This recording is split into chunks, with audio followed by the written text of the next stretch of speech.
Salam alaikum la famille des Z, j'espère que vous allez bien ainsi que tous vos proches. Bienvenue à tous et à toutes pour cette nouvelle vidéo. On va parler de la CAF et de la FAF, donc la Confédération africaine de football et la Fédération algérienne de football qui entament un nouveau bras de fer. À toi, c'est pas moi, plouf plouf, un verre en or, tu sors dehors. Les amis, comme vous le savez, l'Algérie s'est fait éliminer des quarts de finale de cette Coupe d'Afrique des Nations face au Nigeria, 2-0.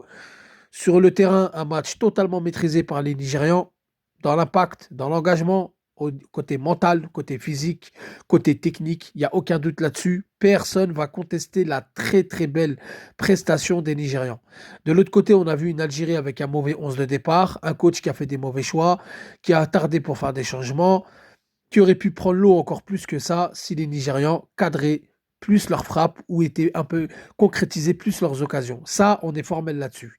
Mais on ne peut pas exclure qu'il y a eu des problèmes d'arbitrage, notamment la veille de la rencontre, on change le Somalien par le Sénégalais Issassi. Le Sénégalais, quand on creuse, on sait de quel réseau il fait partie, quelle équipe il a l'habitude d'entraîner, où il passe ses séjours, etc. Beaucoup vont dire vous êtes parano, mais à un moment donné, quand il y a toute l'Afrique, tous les influenceurs africains qui sont unanimes pour dire qu'il y a des scandales d'arbitrage, et ce n'est plus de la paranoïaque, c'est une réalité. Alors les amis, pourquoi je parle de ce sujet-là? Tout simplement, il y a eu un recours fait par la Fédération algérienne de football contre la CAF par rapport aux erreurs d'arbitrage, mais pas que, par rapport aussi au comportement de l'arbitre après la rencontre. La CAF, elle, pour se dédouaner, pour se donner une légitimité, pour ne pas baisser, on va dire, la tête et avouer ses erreurs, ils ont eux aussi demandé une enquête suite au comportement des joueurs algériens après la rencontre qu'on accuse d'avoir traité l'arbitre, etc. Alors déjà, je vais revenir sur les faits techniques, c'est-à-dire les erreurs d'arbitrage, voilà, des cartons jaunes, un penalty pas sifflé à 0-0. On a revu des vidéos où il y avait une autre main dans la surface, encore une fois.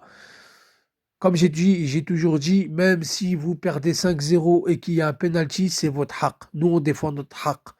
Je suis pas dans le discours de non, mais on a mal joué, etc. Oui, c'est pas parce qu'on a mal joué que dans ce cas-là, bah, on ne va pas te donner de pénalty, on va justifier les erreurs d'arbitrage. Non, il y a votre prestation sur le terrain, il y a aussi l'arbitre.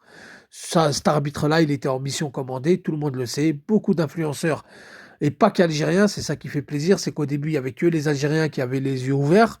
Maintenant, beaucoup ont ouvert les yeux sur beaucoup d'erreurs d'arbitrage dans plusieurs matchs, notamment l'Égypte, l'Algérie, le Mali en phase de groupe, etc., etc. Donc la CAF a répliqué comme quoi il reproche aux joueurs algériens, d'après un rapport de l'arbitre, d'avoir insulté l'arbitre tout au long de la rencontre et c'est la raison pour laquelle il n'aurait pas serré la main aux joueurs algériens. Les joueurs algériens à la fin de la rencontre sont partis voir l'arbitre, il y a eu des échauffourées, que ça soit dans les tribunes ou que ça soit dans les couloirs du stade de Marrakech. Déjà, l'arbitre, c'est un gros menteur, je vais vous le prouver tout de suite. Pas besoin de ramener des enregistrements, des preuves, je vais vous le prouver tout de suite, sans aucune source, sans aucune information. Un arbitre qui n'hésite pas à vous sortir un carton jaune pour un tacle ou pour une faute agressive, n'hésitera pas à sortir un rouge pour une insulte. L'arbitre a dit dans son rapport qu'il n'a pas serré la main car il a reçu des insultes tout au long de la rencontre des joueurs algériens. Ce qui est faux, totalement faux, car s'il aurait vraiment reçu des insultes, le micro il est enregistré. Il a un casque avec une oreillette, tout est enregistré. Je pense qu'il aurait déjà mis un rouge depuis très longtemps. Un joueur qui vient et qui insulte un arbitre aussi corrompu et aussi malhonnête que Issassi, c'est rouge direct. Vous donnez le bâton pour vous faire battre. Or que là, il n'a sorti que des cartons jaunes par rapport à des fautes que lui, il a jugées grossières pour protéger les joueurs du Nigeria. Jusque-là, on est d'accord.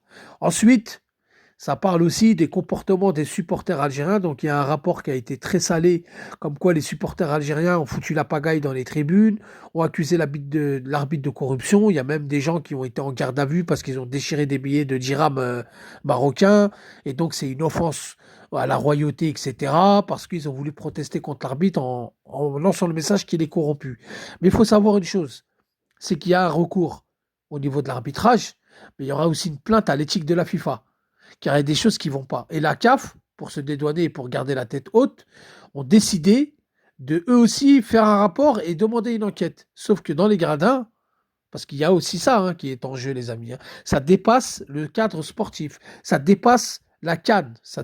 Là, on devient aussi encore politique. Donc là, ça va être un bras de fer juridique, politique.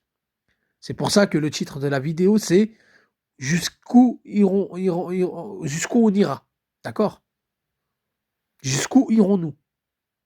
Parce que là, ça devient politique. Dans les tribunes, il y avait un agent du Marzen, le même agent du Marzen qui était présent lors de la rencontre Algérie-Burkina Faso, qui a provoqué les Algériens. On l'a retrouvé dans d'autres vidéos sur des places publiques à Rabat en train de provoquer les Algériens en parlant du Sahara Maralabia, etc. Et là, on l'a retrouvé en habit Algérie, en train de crier One, two, three, viva l'Algérie, chauffer les Algériens pour créer une émeute avec les stadiers et pour pointer du doigt les supporters algériens pour des raisons politiques. Jusqu'où irons-nous? C'est ça la question.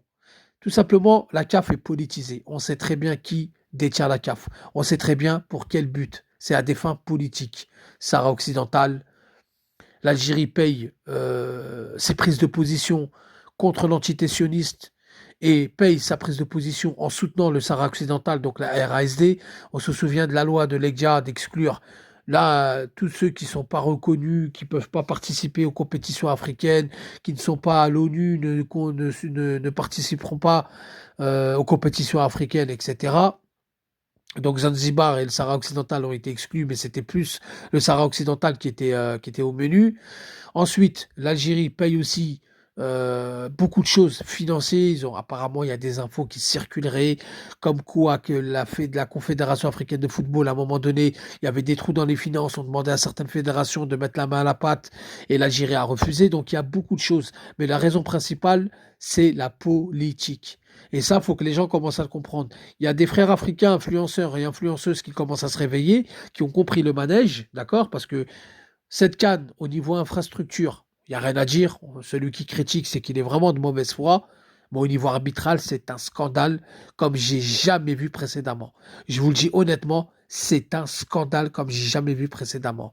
Il y a déjà eu des scandales d'arbitrage, mais pas à ce point-là. Ça frôle la CAN du Cameroun, sauf que la CAN du Cameroun, c'était la totale, arbitrage et infrastructure. Le Maroc, au moins, ils ont mis le paquet sur les infrastructures, il n'y a personne qui pourra critiquer ça. Mais voilà, c'est des raisons politiques. Et l'Algérie paye aussi son engagement à ne pas se battre, donc paye son engagement. Elle se bat comme elle peut à la CAF pour interdire dans les compétitions africaines des slogans politiques. Et on sait très bien lesquels. L'Algérie s'est battue aussi, a fait savoir à la CAF que les slogans politiques lors de cette CAN 2025, ils ne laisseront pas passer. Ils attaqueraient tout ce qui est une atteinte à la sécurité de l'État algérien, tout ce qui est une atteinte au symbole de l'État algérien et des valeurs algériennes. Et ça, la CAF avait communiqué là-dessus en interdisant les slogans politiques. D'accord? Donc il y a aussi la Palestine, donc tous ceux qui feront des discours sur la Palestine, etc. L'Ukraine, la Russie, machin, etc. Mais c'était plus pour mettre l'accent sur le Sahara occidental. On se souvient de l'épisode de l'espace aérien où Fawzi Lekdja n'avait pas voulu se rendre en Algérie puisque l'espace aérien était fermé. Donc c'était un boycott de sa part où il avait demandé à sanctionner l'Algérie. Il faut savoir qu'en fait, le but de Fawzi Lekdja, qui contrôle la CAF, Bostépé n'est qu'un pantin, c'est de faire exclure l'Algérie des compétitions continentales pour les prochaines années. Et oui, les amis, rappelez-vous tous les articles qui sont sortis après l'affaire USMA Berkane. L'Algérie serait exclue. Rappelez-vous pour l'espace aérien, quand la CAF le Royal Air Maroc a été le sponsor de la CAF. Si l'Algérie n'ouvre pas son espace aérien, elle sera sanctionnée. C'est pour mettre la peur et la crainte dans le cœur des supporters algériens, pour faire des vidéos et pousser son gouvernement à ouvrir l'espace aérien. Tout ça, c'est de la communication politique. Tout ça, c'est des buts politiques. Rappelez-vous le maillot du Zélige. En fait, l'Algérie, à travers le football, il faut que vous compreniez une chose, elle est attaquée historiquement, culturellement, économiquement, sportivement. C'est une guerre qu'on mène à l'Algérie à travers le football, puisque militairement, ça ne fait pas le poids, diplomatiquement, ça ne fait pas le poids. Donc, là où ils ont du poids, c'est le football. À travers le football, ils attaquent l'Algérie, les symboles algériens. C'est pour ça que cette affaire-là, je pense que ça ira encore une fois aux tasses. Et l'Algérie, il ne faut pas qu'il lâche l'affaire. Comme USMA Berkane, sont pas lâchés l'affaire. OK, ils ont gagné sur tapis vert puisqu'ils ont sanctionné, la CAF a été malin quand même, ils ont sanctionné l'Algérie, machin. Mais au final, l'Algérie a fait retirer cette carte. Puis aucune carte du Sahara occidental sera sur les maillots marocains. Donc ça a été une victoire diplomatique pour l'Algérie. Après, sportivement, ils ont gagné 3-0 aller, 3-0 retour sur tapis vert. Bon, le football, ça passe au second. Les résultats, ça passe au second. Ce qui compte, c'est l'intégrité du territoire. Donc voilà où on en est, les amis. C'est pour ça que je fais cette vidéo, pour que les gens ils comprennent bien. On est attaqué à travers le football. À travers le football, on attaque les institutions algériennes. Ce qui s'est passé dans les gradins à Marrakech, il y a des vidéos, preuves à l'appui. La fédération, elle a tout le dossier. Et j'espère que ça n'en restera pas là. Et j'espère que s'il faut, on ira jusqu'au TAS et qu'on ne trouvera pas d'arrangement, on ira tout droit au bout. Puisque la CAF est en train de gagner du temps. La CAF essaye de gagner du temps en demandant un rapport et demandant à sanctionner les joueurs algériens. Elle n'a aucune preuve des insultes. Ça a été du racisme à 100%, ça a été de la malhonnêteté et un parti pris à 100%. Même si, je le répète, le Nigeria a très bien joué. On n'est pas à l'ordre du Nigeria, bien joué, pas bien joué, vous avez été nul. Non, là, c'est extra sportif. C'est des gens qui sont en mission contre l'Algérie. Donc, voilà, on a fait une belle phase de poule. Mais ensuite, on a vu un petit peu les rouages. On a vu à partir du Congo comment ça s'est fait. On a vu les provocations volontaires. Donc voilà les amis. Dites-moi ce que vous en pensez en commentaire. N'hésitez surtout pas à liker, à partager, abonnez-vous à ma chaîne Passe Aveugle. Il y aura un live chez Renard des Surfaces. Vous êtes tous et toutes les bienvenus. Salam alaikum, que la paix soit sur vous.